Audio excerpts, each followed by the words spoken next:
The call came at 11:47 a.m. on a Tuesday while I was reviewing quarterly reports in my corner office on the 32nd floor of the Meridian Tower. Through the floor-to-ceiling windows, I could see the ocean in the distance. The same ocean that lapped against the shore of the beach house my family had been fighting over for the past 6 months. "Rebecca, we've made a decision," my mother announced without preamble, her voice carrying that particular tone she used when she thought she was being magnanimous. "Your father and I are moving into the beach house tomorrow." I set down my pen and leaned back in my leather chair. "The beach house?" "Yes, the one you've been hoarding like some kind of hermit. We've decided it's time for the property to serve the family properly." I glanced at the stack of legal documents on my desk: foreclosure notices, bank communications, and sheriff's department paperwork that had been accumulating for weeks. Documents my family knew nothing about. "Mom, I'm not sure that's the best idea right now." "Rebecca, we're not asking for your permission. We're informing you of our decision. You can find somewhere else to live." The casual dismissal was so typical of my mother that I almost smiled. For 34 years, she'd been making unilateral decisions about my life and expecting me to comply without question. "Where exactly am I supposed to go?" "I'm sure you'll figure something out. Maybe you can rent one of those little apartments downtown. Something more appropriate for someone in your situation." My situation. As if working as a senior financial analyst for one of the city's largest investment firms was somehow shameful compared to my father's retirement and my brother's perpetual job hopping. "Of course, Mom. Whatever you think is best." "Finally, some respect," she laughed, clearly pleased with my compliance. "We'll be there tomorrow morning with the moving truck. Make sure you're gone by then." After she hung up, I sat in silence for several minutes, looking out at the city I'd helped reshape through strategic investment recommendations. The irony wasn't lost on me that my mother was kicking me out of a house that technically no longer existed as a family asset. My assistant knocked and entered with a cup of coffee and a sympathetic expression. Lisa had worked with me for 5 years and had learned to read my family-related stress signals. "Everything okay, Rebecca?" "Family drama. Nothing new." "The beach house situation?" I nodded. Lisa was one of the few people who knew the full extent of my family's financial chaos. She'd been the one to help me organize the paperwork when everything started falling apart. "They're moving in tomorrow." Lisa's eyes widened. "Tomorrow? Did you tell them about the foreclosure?" "They don't want to hear anything from me. They've made that very clear." "Rebecca, you can't let them just walk into that situation blindly." I pulled out my phone and scrolled to my brother Kevin's contact information. If anyone would listen to reason, it might be him. "Kevin, it's Rebecca. Mom just called and said they're moving into the beach house tomorrow." "Yeah, finally. It's about time they got some use out of that place instead of letting you treat it like your personal retreat." "Kevin, there's something you need to know about the house." "What? That you don't want to give it up?" "Rebecca, you're 34 years old. You can't live in the family beach house forever while the rest of us make do with our regular homes. The house has been foreclosed on." Silence. "What do you mean foreclosed?" "I mean the bank owns it now. It's been in foreclosure proceedings for 2 months. The sheriff's sale is scheduled for next week." More silence. "That's impossible. Dad owns that house outright. Dad took out a second mortgage last year to cover some investments that didn't pan out. When those failed, he stopped making payments. The bank initiated foreclosure proceedings in March." "Why didn't anyone tell us?" "I tried to tell you. At Easter dinner, I brought up Dad's financial situation and suggested we all sit down and review the family assets. You told me to mind my own business and stop being so negative." I could hear Kevin processing this information. "Rebecca, how do you know all this?" "'Cause I've been trying to help. I've been working with Dad's attorney and the bank to explore options." "What kind of options?" "Kevin, Dad owes the bank $470,000. The house is worth maybe $350,000 in today's market. There are no good options." $470,000? That's impossible." "It's not impossible. It's reality. Dad used the house as collateral for high-risk investments that failed spectacularly." Kevin was quiet for a long moment. "Does Mom know?" "Mom knows they're behind on payments. She doesn't know how far behind or that foreclosure is imminent." "And you didn't think to tell her?" "Kevin, every time I try to discuss family finances, I get accused of being dramatic or negative. Last month when I suggested Dad might want to speak with a financial planner, Mom told me I was trying to interfere in their marriage." So what happens when they show up tomorrow with a moving truck? The sheriff will explain the situation to them. Jesus, Rebecca. We have to do something. Like what? I don't know. Buy the house. Take over the payments? Something. I looked again at the foreclosure documents spread across my desk. Kevin, do you have $470,000? No, but. Because that's what it would take to make this go away. What about you? You work in finance. Can't you get a loan or something? I almost laughed. Kevin, I make a good salary, but I don't pay off someone else's $500,000 debt money. But you could try, right? For the family. And there was the expectation that I would somehow sacrifice my financial future to fix problems I hadn't created and had repeatedly warned them about. Kevin, I offered to help Dad restructure his debts 6 months ago. He told me he didn't need advice from someone who plays with other people's money for a living. That was just pride talking. Maybe. But pride doesn't pay mortgage payments. After I hung up, I called my father directly. Dad, Mom says you're moving into the beach house tomorrow. That's right. About time we started enjoying the place. Dad, we need to talk about the house. There's nothing to talk about, Rebecca. It's our house and we're moving in. It's not your house anymore, Dad. The bank owns it. The silence stretched so long I thought he'd hung up. Rebecca, I don't know what you think you know, but. Dad, I know everything. I've seen the foreclosure notices. I've spoken with your attorney. I know about the second mortgage and the failed investments. Another long pause. How do you know about that? Because when you stopped returning the bank's calls, they started calling me as your emergency contact. I never listed you as an emergency contact. Mom did.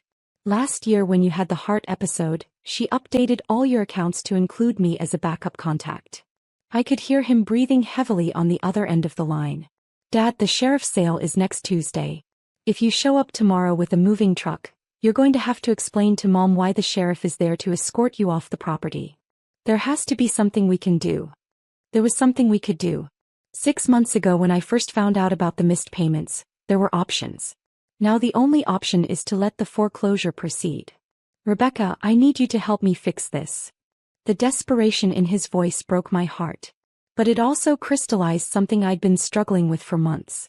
Dad, I offered to help. Multiple times. You told me to stay out of your business.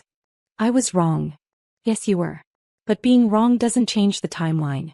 The foreclosure process has gone too far to stop now. What if we could come up with the money? What if we could pay off the debt? We. The family. All of us together. Dad, Kevin doesn't have that kind of money. Mom doesn't have that kind of money. And I'm not going to destroy my financial future to fix a problem you created and refuse to let me help you solve when it was still manageable. So you're just going to let us lose the house? Dad, you already lost the house. I'm just not going to pretend otherwise anymore.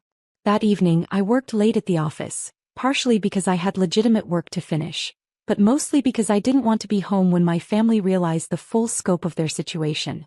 At 9:23 p.m., my phone started ringing. Kevin first, then Mom, then Dad, then Kevin again. I let them all go to voicemail. The next morning I was in my office by 7 a.m., reviewing the European market reports when Lisa knocked and entered with coffee and a grim expression. Rebecca, there are several voicemails from your family. They sound upset. I imagine they are. Do you want me to call them back? No. They'll figure it out.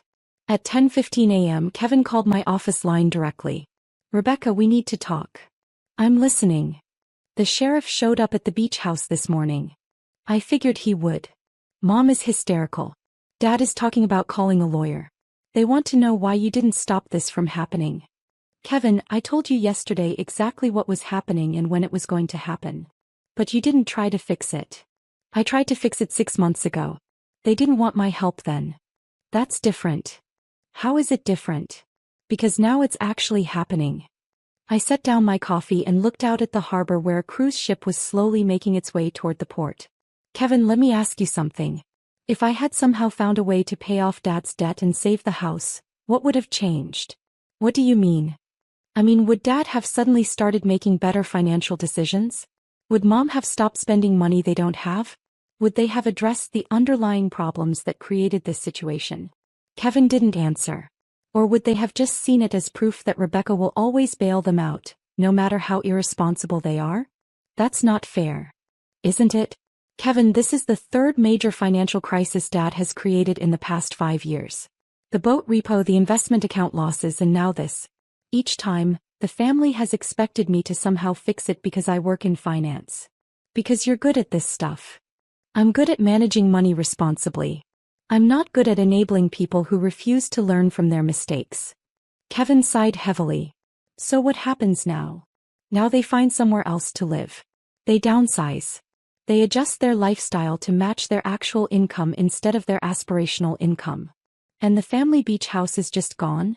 Kevin, the family beach house was gone the moment Dad decided to gamble with it. I didn't take it away from them. They lost it themselves. That afternoon my mother called my direct line. Rebecca, I need to speak with you immediately. I'm here, Mom. How could you let this happen to us? Mom, I didn't let anything happen. You and Dad made decisions without consulting anyone, and now you're dealing with the consequences of those decisions. You work in finance. You should have been monitoring our situation. Mom, I offered to help you create a budget and review your investments. You told me it was none of my business. That was different. How was it different? Because we didn't know how bad things were. You didn't know because you didn't want to know. Every time I tried to have a serious conversation about money, you changed the subject or told me I was being negative. Rebecca, we're your parents. You're supposed to help us. I tried to help you. You refused to let me. We need help now. I closed my eyes and took a deep breath. What kind of help, Mom? We need somewhere to live. What about your regular house? Your father. He may have used that as collateral too. The words hit me like a physical blow. Mom, what are you saying? The house in town. He took out a loan against it for another investment. When? Last month. I felt the familiar knot of anxiety forming in my stomach. Mom, how much? I don't know. He handles the finances. Put Dad on the phone. He's not here. He went to see a lawyer. Mom, I need you to find Dad's loan documents and figure out exactly what the situation is with your primary residence. I don't know where he keeps that stuff. Then you need to ask him when he gets home. Rebecca, can we stay with you? Just temporarily. I looked around my one-bedroom downtown apartment, a space I'd chosen specifically because it was too small for extended family visits. Mom, I don't have room for you and Dad. We could get a hotel. With what money? The silence that followed was telling. Mom, how much cash do you and Dad have available right now? I'm not sure. Approximately. Maybe a few thousand? A few thousand? Mom, you were planning to hire a moving truck today. How are you going to pay for that? We assumed. You assumed I would pay for it. You're the only one in the family with a stable job. And there was the expectation that had been lurking beneath every family interaction for the past decade.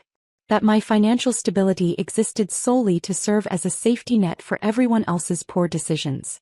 Mom, I'm going to give you some advice and I need you to listen carefully. Okay. You and Dad need to sit down tonight and make a complete list of all your assets and all your debts.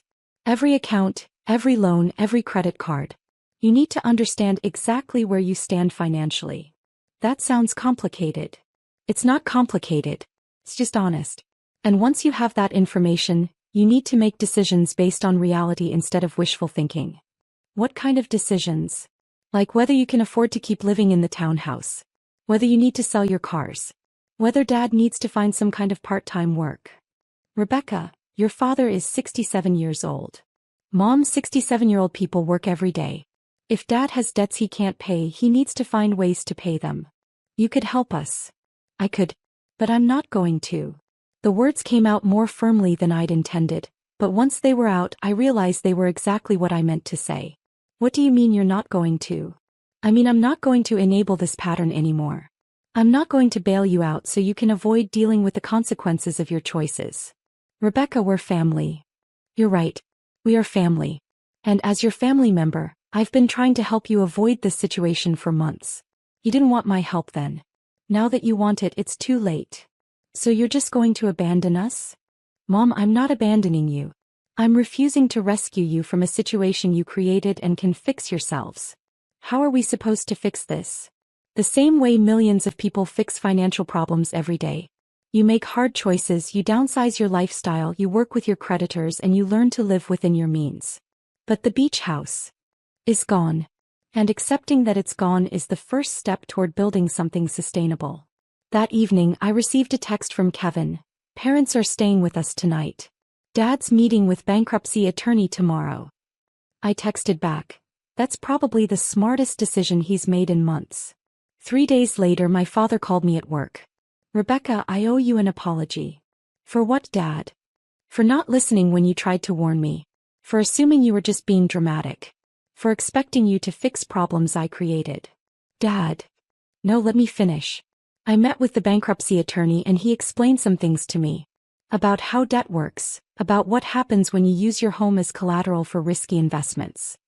What did he recommend? Chapter 7. We're going to lose both houses, but we can start over with a clean slate. How do you feel about that? Terrified. Embarrassed. But also, relieved, I think. I've been so worried about money for so long that I'd forgotten what it felt like to sleep through the night. Dad, bankruptcy isn't the end of the world. It's a tool for getting a fresh start. The attorney said the same thing. He also said something else. What's that? He said I was lucky to have a daughter who'd tried to help me avoid this situation. He said most families don't have someone with financial expertise willing to provide guidance. Dad, I'm still willing to provide guidance. But only if you actually want it. I do want it. Rebecca, would you be willing to help us figure out how to rebuild? Of course. But Dad, this time we do it my way. Complete financial transparency, regular check-ins, and no major decisions without discussion. Agreed. And Dad? No more gambling with money you can't afford to lose. Agreed. 6 months later, my parents were living in a modest rental apartment and Dad was working part-time at a hardware store. They'd adjusted to a simpler lifestyle and for the first time in years, they weren't constantly stressed about money. The beach house had been sold at auction to a young family with 3 children. Sometimes I drove past it and felt a pang of nostalgia for the summers we'd spent there when I was growing up. But mostly I felt relieved. The house had become a symbol of my family's financial dysfunction, and watching it disappear had forced all of us to confront some uncomfortable truths about money, responsibility, and the difference between helping and enabling. My parents never got their beach house back. But they got something more valuable. The knowledge that they could survive their mistakes and build something better from the ashes of their poor decisions. And I got something too. The understanding that sometimes the most loving thing you can do for your family is to let them face the consequences of their choices instead of protecting them from reality. The sheriff had arrived exactly when I said he would. But instead of ending something, his arrival had actually begun the process of building something better. A family relationship based on honesty instead of fantasy and responsibility instead of rescue. Sometimes the best help you can give someone is refusing to help them avoid the lessons they need to learn.